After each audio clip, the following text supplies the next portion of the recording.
Hi, I'm DJ Ware. On this episode of the CyberGizmo, I'm going to be looking at now my third candidate for CentOS 8 replacement. This time, Ubuntu Server 20.04, right after this.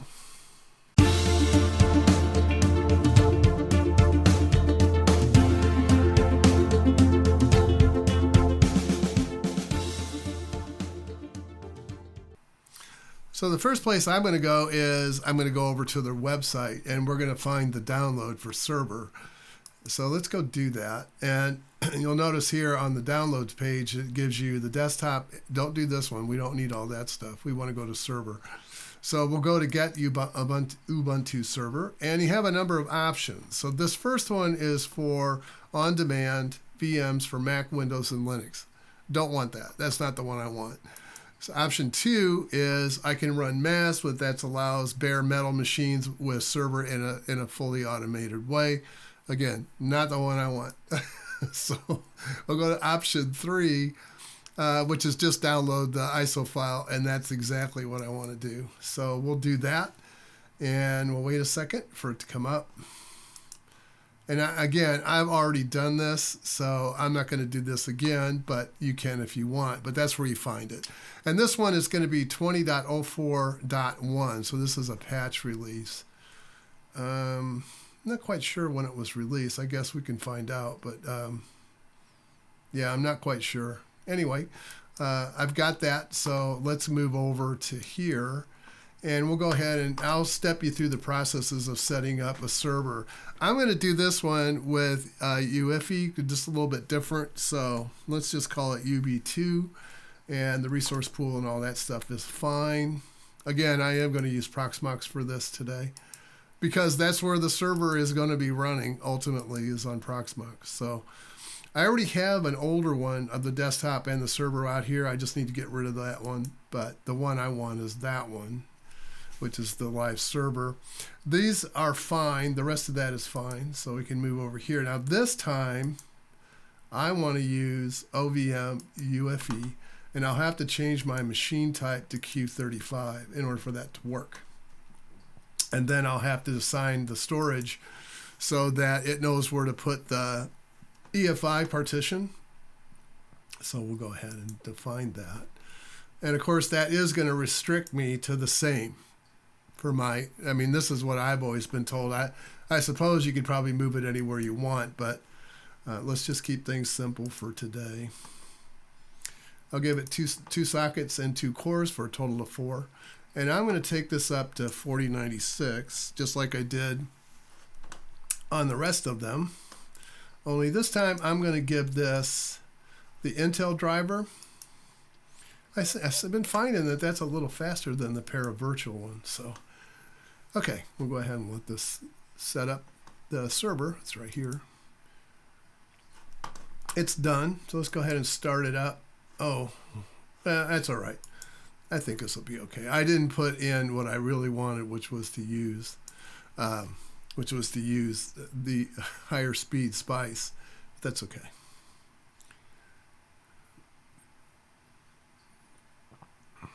We'll just wait on this.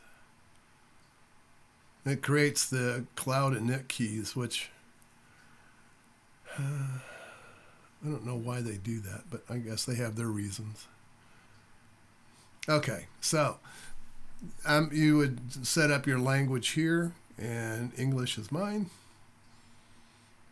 Let's see. Let me get this up so I can see the rest of it.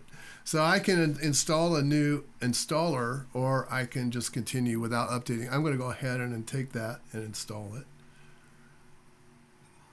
Get the new installer down. And layout is confirming it's English and variant English, so you do that. Now here you could set up your Ethernet as static if you wanted to. If you had multiples, you can create a bond for those or not. But I don't need anything for this today. This is fine. US archive, that would be good. It's a little quicker. And then use the entire drive. I have to do the LVM group because that's what we started with when we defined EFI. Just confirming that I have the available setup the way I want it. And I'm going to say done. And then I'm going to come down here to continue so that it overwrites the disk, even though there's nothing on it. And then I'll set up my user account. Oops. That's not. Let's see. UB2.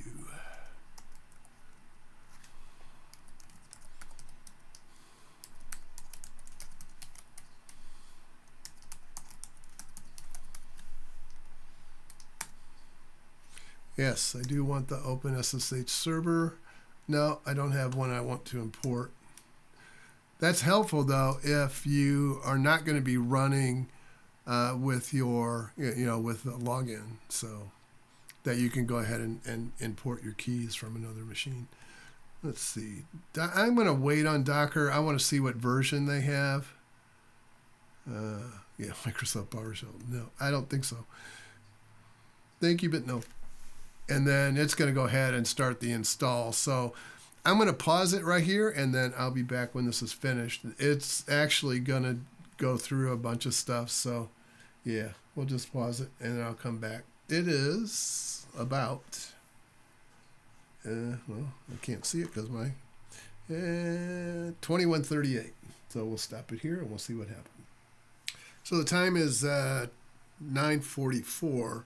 So that puts it about, what, 6 minutes or so, maybe 7. And yeah, we're all set. So I'm going to go ahead and reboot this. Let me get my cursor back over here. Yeah, this always happens. It doesn't like it that it's configured there. But okay, we're just going to make sure that this comes up in UEFI. And yes, it does. So far, so good.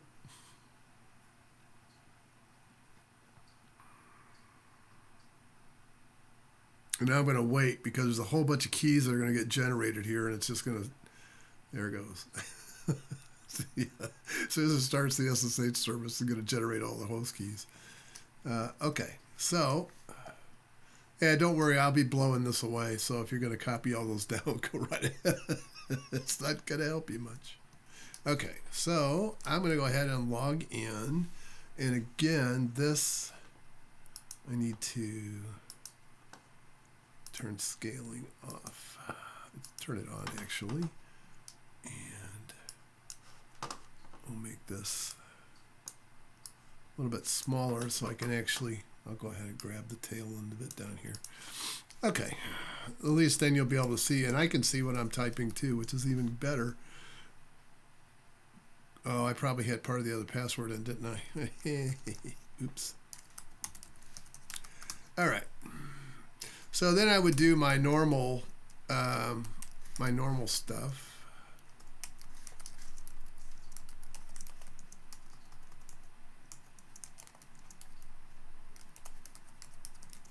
And I'll give it a yes. This will also take a while to run. Just make sure that you're all up to date. And yeah, there's a, well, not too many. It did a lot of the security updates while it was installing. So yeah, that's not terrible. Although if it's going to generate a kernel, which I bet it will, I don't know how old this patch is. I think November maybe. We'll find out when we're done. It will tell us. All we have to do is ask it.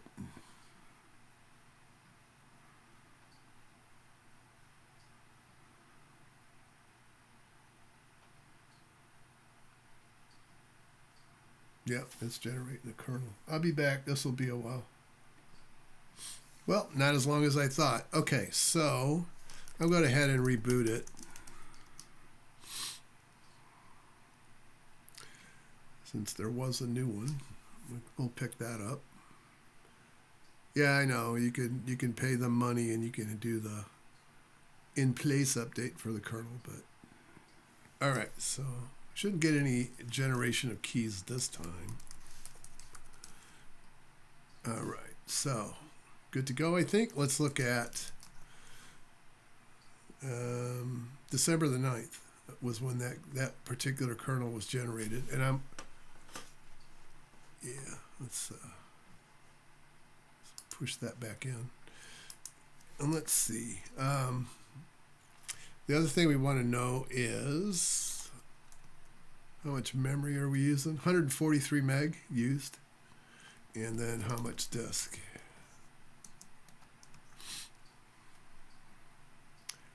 6 gig, about. Yeah, 6 gig. And yeah, there are some snaps. Snapd got installed, and it puts out LXD on the servers by default. So other than that, the only other thing would be the IP, and that right now I think is a DHCP address is what we did. Now, let me show you where this puts it. No, it's in, where is it?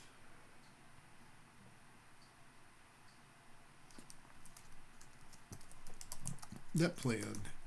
And there's a YAML file here that will have the definition. So this is even a different format. So I'm going to shut this one down. I'm going to flip over to the one I've got set up already, kind of.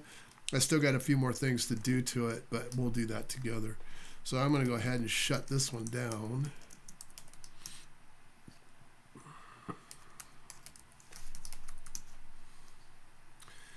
And we'll just get rid of it. And I'm going to come over here to this one as soon as it's down. I just want to, no, I don't want to save the password. Let's see, hardware, let's just make sure. Yeah, Spice, it's all good. So we'll go ahead and start that up. We'll get the console, and this time we'll do a Spice window.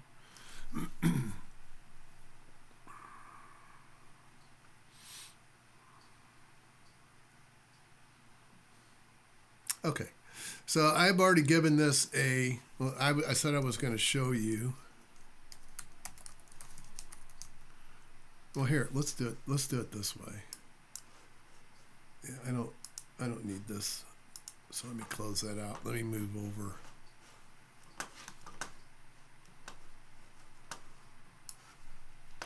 Let me move over this. Let's go. Yeah, pi is okay. Let's do that. Oops.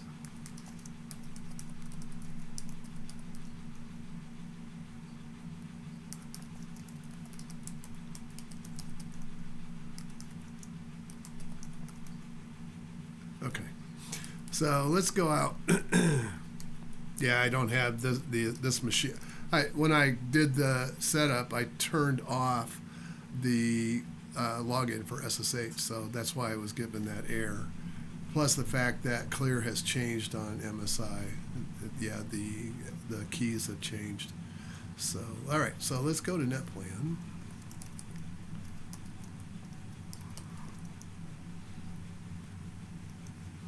So in this case, you be careful that, make sure that you have the same device name as what's listed here. So you'll want to pick that up from right here for your this is an Ethernet, and all your Ethernet addresses would be set up here. This is the device name ENS18, which agrees with this. And then you would have an address line and then a dash, and then you put in the address and then a /24 if it's a 255, if that's your net mask, 255.255.255.0. So I'm going to turn off DHCP 4 and 6, and then I give my gateway, and then here's my name servers, and then I want it to search Mac info. Come on, out, out. Cat's going to jump on the keyboard, and that's going to cause all kinds of problems. Let me see if she stopped the stream. Nope, not so far. Okay, sorry about that. Yeah, she's good at that. She's good at that. All right, so I've got that set up, and then the only other thing would be I had to set up the user pi. I had to create a public key for that, and then I had to also generate one for yellow eyes. So I guess the first thing we want to do here, now I made a change, I made a change to put out the additional parameters that I want for SSH. So let's look at my host file, make sure that I have in my new clear, which is the one I'm going to be, that's what I've called this Ubuntu machine. So let's see if I can ping it.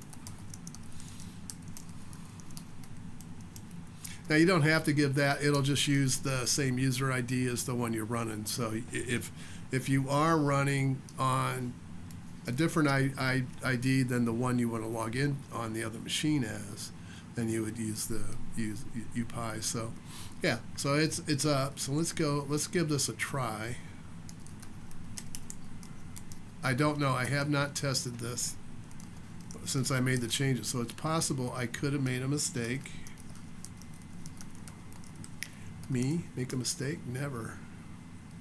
Okay, so again, I'm going to rerun this. Hopefully it finds my new stuff, and it looks like it did not. I still see the old one, so I'll have to go check this later. But yeah, I'm going to do the same thing again on this, and so yeah, and again, it replaced my firewall rules. So hopefully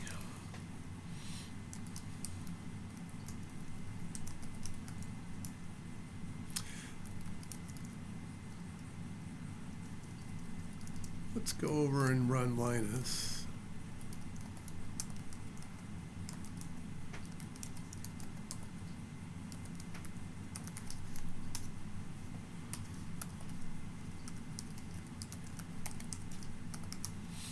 Okay.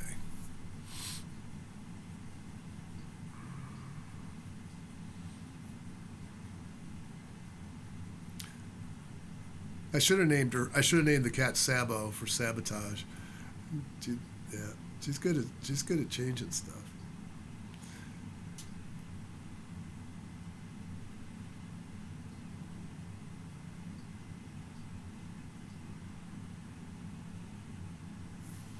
So I'm expecting a few problems. So yeah, I got a 78. Yeah, these are the entries I'm trying to get in, so that these get fixed. But I'll have to work on that again. So again, don't have any warnings. I've got one change here I need to make, so let's add that.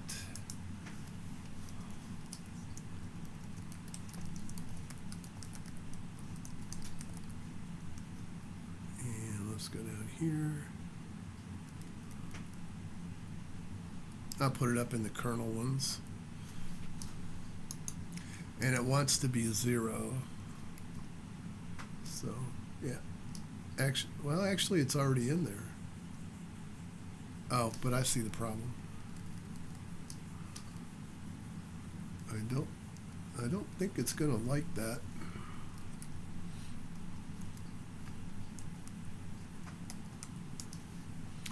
And then we'll do a sudo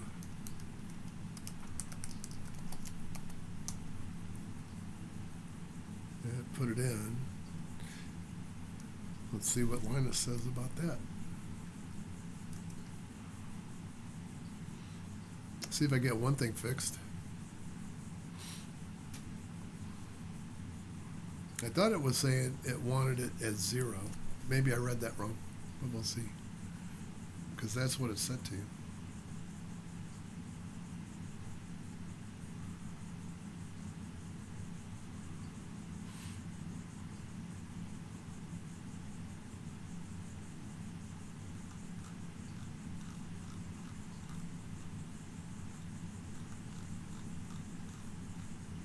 I took it.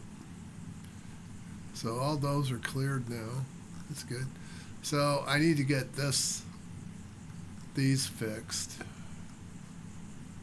I need to make sure those are in there. It wants, yeah. So there's a log if you ever want it. You can get the log file. It's right here, and then it'll show you the detail of the run. So so anyway. the other thing I wanted to do was I also have set up the backup for this. Now, I also control the backups with, oh, I can get rid of that too. We don't need that anymore. So I have also set up the backups to run through Ansible as well, and they kick off periodically. You can use the normal scheduling processes inside of Linux to start Ansible jobs if you want. So I'm gonna go ahead and run this manually. I've run it once, but we'll go ahead and do it again and pick up whatever changes it had that I made, and that's it. So this is copying it across the network to the box with the ZFS file system on it, and yeah, it doesn't take long to get it across. This is only on a 1 gig network, of course, but yeah, it doesn't take. Now, if I had this set up as ZFS, I could also do a send and a receive, but I don't. So I don't, because this is under LVM, as you saw. So I think as far as this box, it's pretty much ready to go, except for I need to fix my SSHD config. Some of the other problems in here, I'll probably go back and fix those as well. But this is probably ready for review, and so what my intention here is to do. Let me just come back up here. So what my intention here is to do is, since I saw some comments about Clear Linux being able to be set up in a stable mode, but the comment didn't really make any sense how that was going to protect me from kernel updates. But I was suggesting that I use the container management. It's like, what, put I don't know. So anyway, I don't see how that's going to help. So the 3 contenders right now are Clear Linux, Debian, Ubuntu, and OpenSUSE will be next. That'll be the last one I look at to make the determination.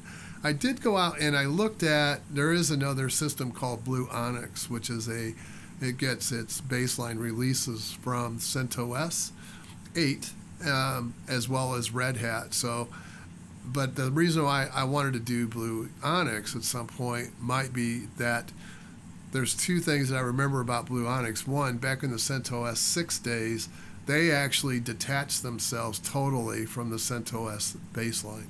So they actually were a standalone for a while because they kept running into problems with the CentOS 6 build. And I don't know if you know anything about version numbers on operating systems, but anytime you have a version 6 of anything, it's usually a bad design. It's usually a bad OS. And yeah, CentOS 6 in the beginning had some problems. They got it straightened out, but it had some problems. And I think they kind of cut away for a while to be stable. I went out to the Blue Onyx page today and looked at it. What they're intending to do is to try to hook up with the Rocky version of CentOS and get their updates from there, and then continue their distribution from there. And the lead developer said in the note file that push come to shove, if Rocky isn't ready, or if it, and CentOS doesn't move their date, and everybody's kind of hoping they do. It's just unreasonable. 12 months is not enough time to have somebody get ready to move a major change like that when you have servers in production. So, so they're hoping they move the date, but if they don't, then what the Blue Onyx guy said was, I'll just completely detach again, and I'll set up repositories, and we'll make the changes ourselves for any security updates. But that's a pretty big load. I know they've done it before, and I think maybe that would be an interim until Rocky gets established. But that's another possibility to take a look at. Now, Blue Onyx has its own tools for managing the system and monitoring the system, in addition to Cockpit. So, yeah, it might be worth a look. You let me know if you guys want me to look at that. Other than that, that's all I had for today. Was I'm gonna push Ubuntu server into the mix, of course, and then OpenSUSE server as well. Now they do have an enterprise version, and that is like Red Hat, where you pay for it. But at least I believe that's the case. I don't think that's changed. But the OpenSUSE server you can run without charge. So anyway, that's all I had for today. Hope you enjoyed this video. If you did, please like and subscribe. And as always, I'll be doing one for Wednesday, and then there won't be a video for Friday. I'll remind you again on Wednesday that I'm not going to do one on Friday. Hope to see you all again real soon, and bye for now.